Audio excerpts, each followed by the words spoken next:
Dorothy Stratten was an actress and model. She was named Playboy magazine's Playmate of the Month for August of 1979 and Playmate of the Year in 1980. Her career was just starting to take off, but her life was tragically cut short at the age of 20 by her jealous husband. In this video, we are taking a look at the death of Playboy Playmate, Dorothy Stratten. Dorothy Stratten was working at a Dairy Queen when she caught the eye of a local pimp named Paul Snyder. Paul was desperate for fame and to make a name for himself. He planned to use Dorothy so he could achieve his dreams of stardom.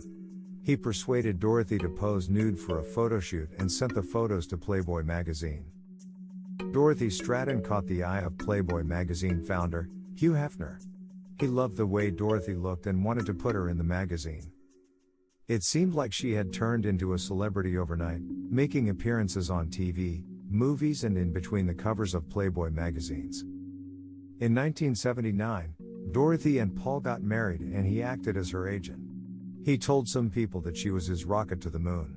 Hugh Hefner opposed to the marriage and he connected Dorothy with managers to protect her assets as he didn't trust Paul. People who knew the couple say that Paul was very controlling over Dorothy, never looking out for her best interests. He tried to control her finances and even told her who she should sleep with, so that she could become successful. One of the people he encouraged her to be intimate with was Hugh Hefner. In August of that year, she was named Playmate of the Month and in 1980 she was named Playmate of the Year. At the Playboy Mansion, Dorothy met director, Peter Bogdanovich. Peter became enamored with Dorothy right away. It was well known that he gave starring roles to his lovers and he had plans to make Dorothy the star of his upcoming movie. They all laughed. Ever the possessive husband, Paul had hired a private detective to follow his wife around. The detective reported back to Snyder with some bad news. He confirmed that his wife was having an affair with Peter Bogdanovich. When Paul found out about her affair, he was distraught and driven mad with jealousy. After the filming for the movie ended, the director and the blonde starlet started living together in Los Angeles.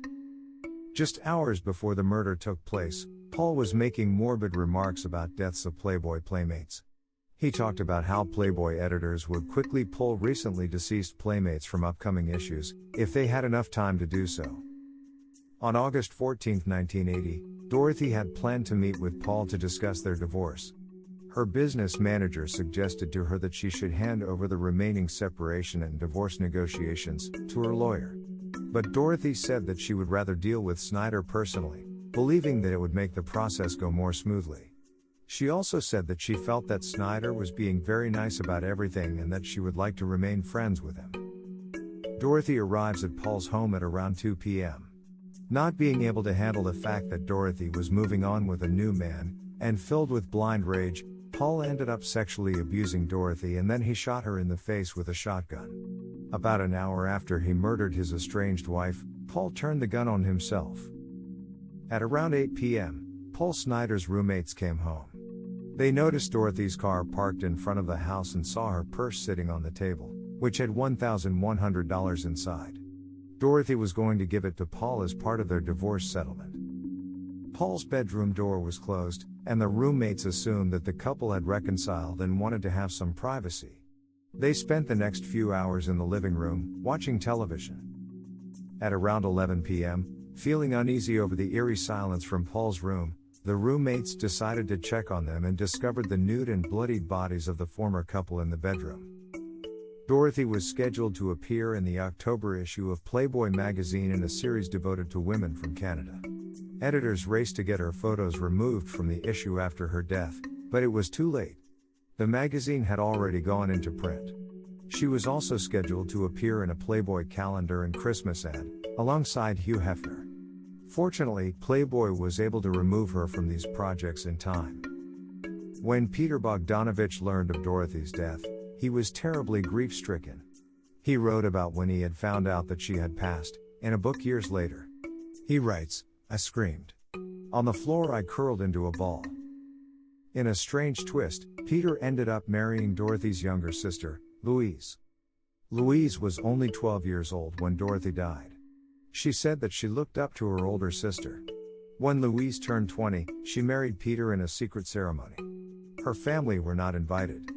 Her mother was against this marriage, fearing that she would lose another daughter the same way as she lost Dorothy. They were married for 12 years before Louise announced publicly that she was divorcing him. He learned of her intentions through the media alongside the rest of the world. Peter had blamed Hugh Hefner and the culture of Playboy for Dorothy's demise. He even accused Hugh Hefner of making inappropriate advances towards her. Hugh Hefner was devastated by the loss of a member of the Playboy family. But he was also quick to try to separate her death from the Playboy brand. He didn't want it to be linked in any way because he thought it would tarnish Playboy's legacy. During a 1985 press conference, in an attempt to save the brand's image, Hugh Hefner said, "Dorothy's tragic death was motivated not in any way by her association with Playboy, but clearly by the breakup of her marriage because of the affair with Peter Bogdanovich." Thanks for watching. If you like this video, please subscribe.